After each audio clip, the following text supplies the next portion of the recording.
Good Erev Shabbos, Parshas Shemini. This week's Sedra opens with a tragic story of the death of the sons of Nadav and Avihu, and Moshe Rabbeinu's attempt to address the tragedy with Aaron. Vayomer Moshe Aaron, Moshe says to Aaron, Hu asher diber Hashem, this is what God said, B'krovaya kadesh, val pnei kol ha'am kaved, that I will be sanctified by those who are near to me. The problem with this, with what Moshe is saying to Aaron, is that Hashem never said this. There's no pasuk in the Torah that we can point to where Hashem said this any earlier. And all the Mefarshim struggle with what Moshe Rabbeinu is communicating here to Aaron. Hashem never said it, so what is Moshe saying in God's name? Rashi suggests that in fact, although Hashem did not explicitly state these words, however, in Shmos Perek Chavtes, when describing Hashem's presence in the Mishkan, he says something along the lines that my presence will be in the Mishkan and I will be sanctified thus in the Mishkan. And Moshe says, when God said those words, this is what he was talking about. The death of Nadav and Avihu, bringing the Eish Zara. And as a consequence, Hashem's presence is felt, and there was a great awe and reverence to the presence of Hashem, understood now by Bnei Israel. So when Hashem's presence is understood and is made clear, that is a Kiddush Hashem, that it is sanctifying God's name by making absolutely clear that God exists in the world and his presence and his involvement is continual. Sometimes that Kiddush Hashem occurs through acts that are joyous and celebratory, and sometimes through tragedy. However, the Ramban takes a different approach. And the Ramban says that although Rashi points to this pasuk, the Ramban says Hashem never said this, never said it at all. Rather, Hashem makes himself known not only through speech, but Hashem makes himself known through his actions, his thoughts, and his ways.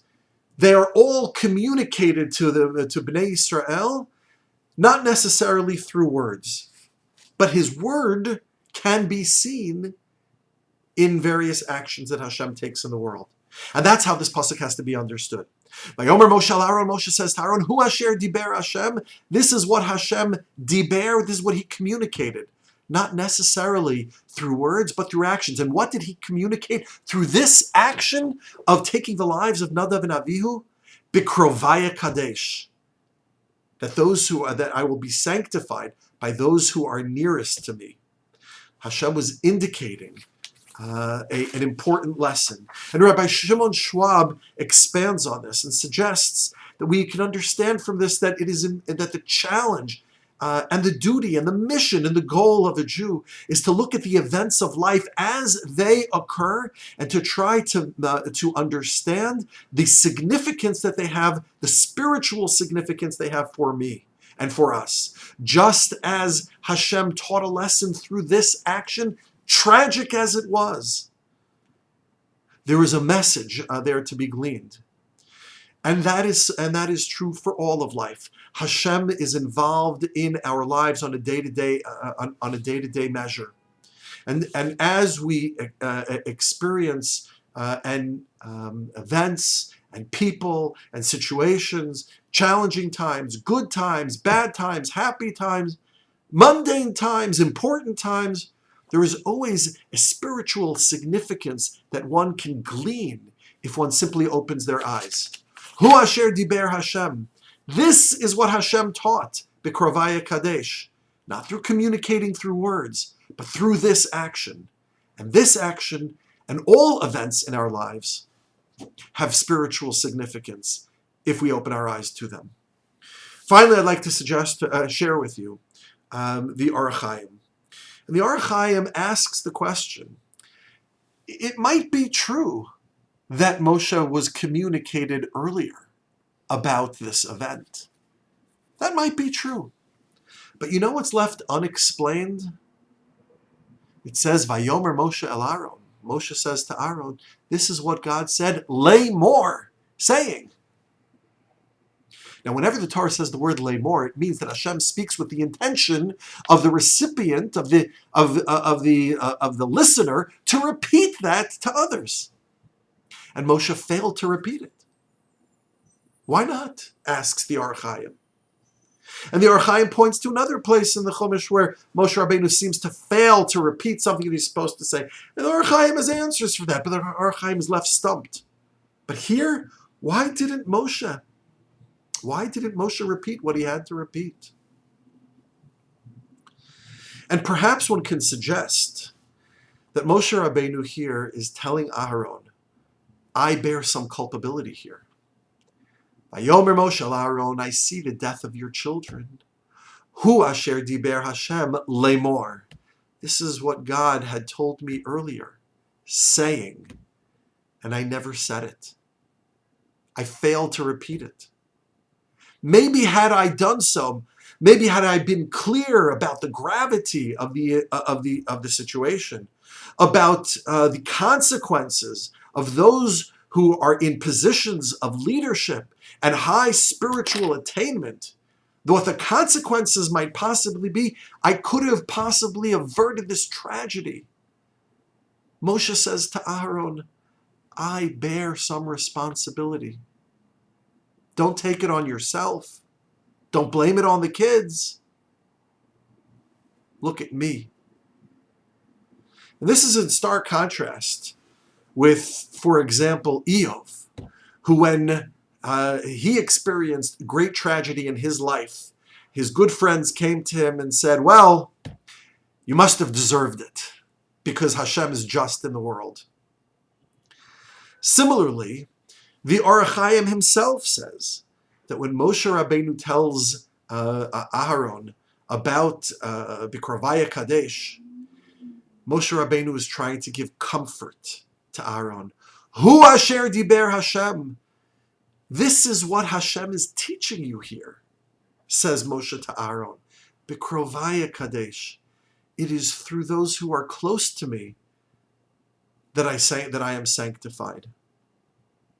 That you should see this tragedy as a tragedy for sure, says Moshe to Aharon. But maybe there's some comfort that I can provide you by letting you know that it's Krovaya Kadesh. Your children are not Rishayim. Your children are not sinners. They may have, or they're not unrepentant sinners. They may have done something which is inappropriate and wrong, and there's a consequence to it. But this level of consequence is only a reflection of the fact that they are on such a high spiritual plane. Moshe Rabbeinu is attempting to bring comfort to Aharon by raising up his children and showing them in the finest light and seeing Aharon in the best possible light. Don't point your finger inwards, or don't point the finger at the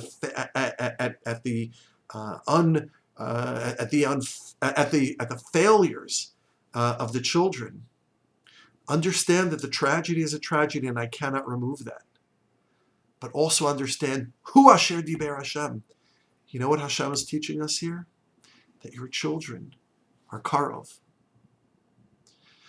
Very often, and I think that this is an important point for us to reflect upon, that the words that we use, especially in a house of mourning, and dealing with an individual experiencing tragedy and challenge, must be very carefully chosen. You don't want to, God forbid, bring a person down, say something that is going to cause greater pain. Hashem spoke to Moshe, to Aharon, and to the Jewish people through the death of Nadav and Avihu. We, and in doing so, taught a very valuable, although hard lesson. Our job, when those lessons are there to be learned, is not to reinforce the sense of guilt and the sense of culpability and the sense of sinfulness and the justice of Hashem's ways when a person is experiencing tragedy. We have to look hard to find the words that will be uplifting. As Moshe saw these two young boys and the tragedy of their father, that their father is experiencing in their death, B'krovaya Kadesh. He used his words to lift them all up. May we similarly find the wisdom, the courage, and sometimes the reticence, but to find the ability to use our words to always similarly lift one another up in times of joy, and most certainly in times of tragedy. Good Shabbos.